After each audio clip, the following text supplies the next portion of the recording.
તો મિત્રો આજે તો સવારે આપણે મમ્મીના હાથની ચા પી લીધી, નાસ્તો કરી લીધો. મમ્મીએ પરોઠા બનાવે જો.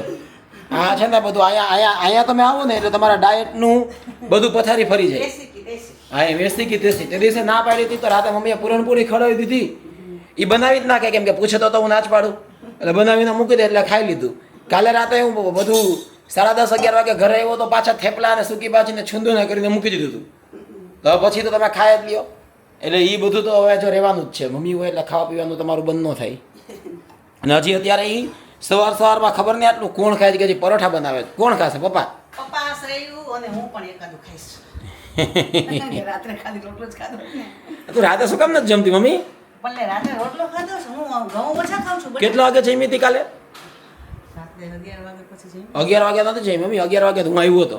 તો હું ક્યારે જમી? 12:30. હા 12:30 જમી. એક ઉંમર થઈ જાય ને પછી મમ્મી પપ્પા છે ને પછી કોઈના બાપનું માને નહીં, એકેય વાતનું માને નહીં. પછી સાયન્સથી પર થઈ જાય, પછી ડોક્ટરથી પર થઈ જાય. એટલે ગમે એટલું એને કહું ને કે આ ટાઈમે જમી લેવાનું. હું 2 દિવસથી જોઉં છું. પરમ દિવસે રાતે 12 વાગે જમી હતી, કાલે રાતે 12:30 જમી હતી. અને એ જમે શું તો કે રાતે ચા બનાવે ને આડે અવડો કચરો નાસ્તો કરે અને રોટલો દૂધ ને એવું. એ રાતે 12:30. અને તમે સમજાવો તો ખાલી હા કરે. હા રીલ જેવું છે. હા કરે. અને ઘઉં તો ખાતી જ નથી. આ તો પછી ક્યારેક આપણે પરોઠા ને થેપલા કર્યા હોય ને તો પછી કાલે અડધો રોટલો ને અડધું થેપલું ખાધું.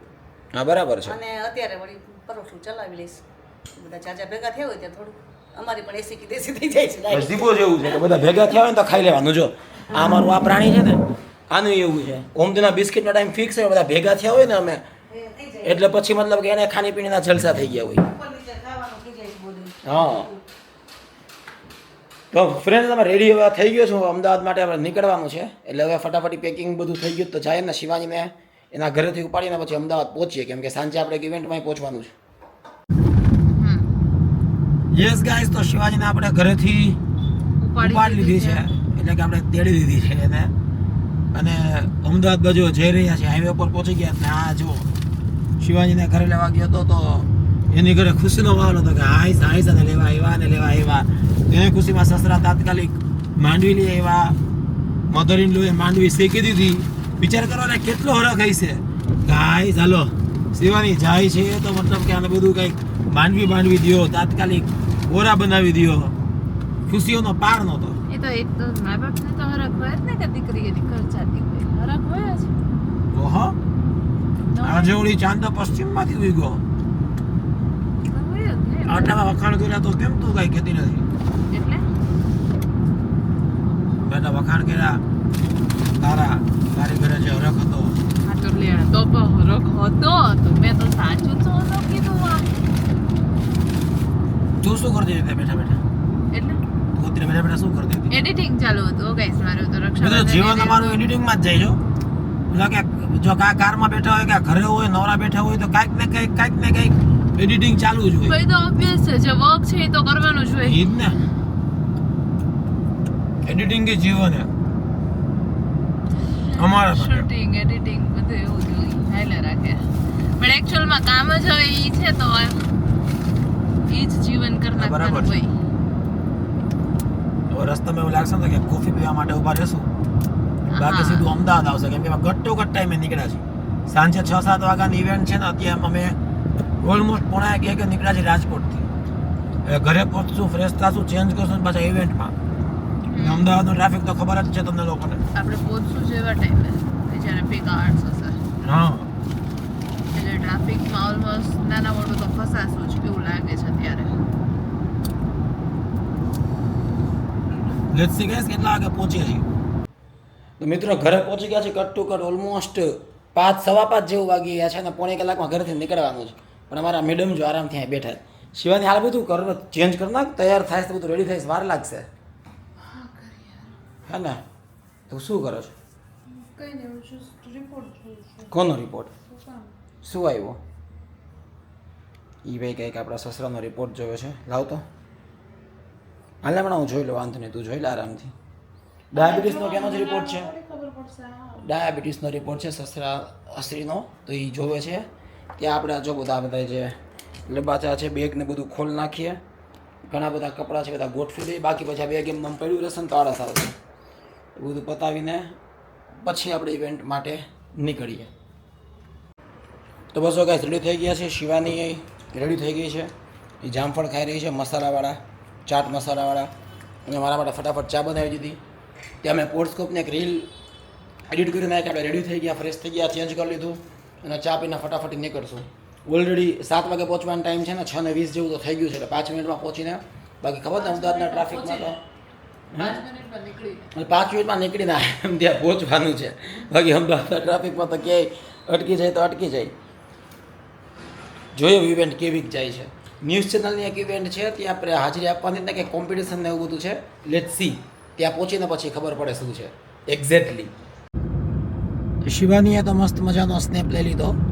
શેનો સ્નેપ? ચાંદા મામાનો. ચાંદા મામા ક્યાં? સુરત દાદા. અચ્છા સોરી, આથમતા માય બેડ. આથમતા સુરત દાદાનો એને લઈ લીધો સ્નેપથી બધાને મોકલે છે. તો ગાઈઝ નીકળી ગયા છીએ આપણે. પંડિત દીનદયાલ ઉપાધ્યાય ઓડિટોરિયમ છે ને, ત્યાં પહોંચવાનું છે. રાજપથ ક્લબ, કયો રોડ કયો? ઈ જ છે ને, હા, રાજપથ રંગોલી રોડ. રાજપથ રાંગોલી રોડ, ત્યાં.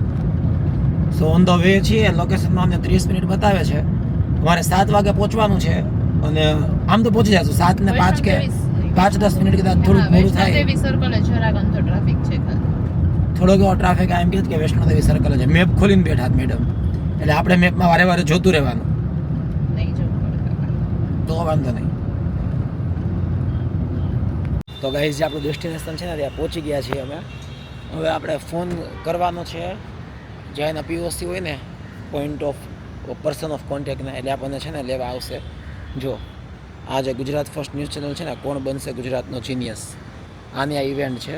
તો આખું બધું આ બહારના એના બેનર ને હોર્ડિંગ છે, એમાં આપણે હવે એઝ અ ગેસ્ટ આપણને બોલાવ્યા છે, શિવાનીને મને બેયને. તો હું ફોન કરી દઉં. આ પકડતો. તો જય ફોન કરે છે અને પછી આપણે અંદર જાશું. કીર્તનભાઈને ફોન કર્યો. અચ્છા, ઓકે, પરફેક્ટ. હવે જોઈએ, ઇવેન્ટનું એકચ્યુઅલમાં કંઈ ખબર જ નથી કે શું છે ને શું નહીં, પણ ડિપેન્ડ્સ કે હવે શું છે. અંદર જઈને જ એકચ્યુઅલમાં તો ખબર પડશે.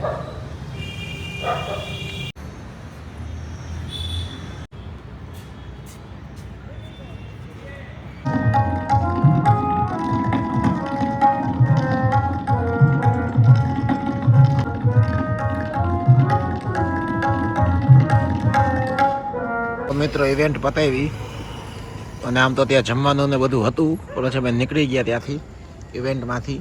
અને અહીંયા અમે મારા ફેવરિટ ઢોસા ખાવા આવી ગયા. પછી મસાલો ઢોસો અને સાદો ઢોસો અને મૈસૂર મસાલો, 2 જણા વચ્ચેમાં આવી રીતે 3 ઢોસા દાબડી ગયા.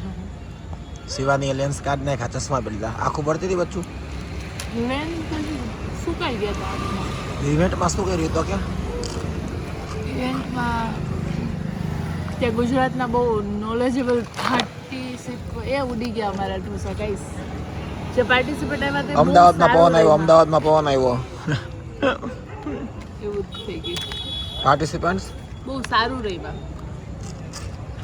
અને બહુ મતલબ કે એ જીકેના જે ક્વેશ્ચન આન્સર્સ હતા એ બધા બહુ ટફ હતા. મતલબ આપણને તો ખબર જ નહોતી. તો જે જીકે રીડ કરતું હોય કન્ટિન્યુઅસલી એમાં હોય, એ લોકોને આવે તો મજા આવી ઓવરઓલ. તો ઇવેન્ટ ગાઈઝ સારી રહી. કેબીસી ટાઈપનું જ ફોર્મેટ હતું ને સારું ફોર્મેટ હતું. પ્રશ્નો સારા હતા અને ગુજરાતી કલ્ચર વિશે કાંઈ જાણવા મળે એવું હતું.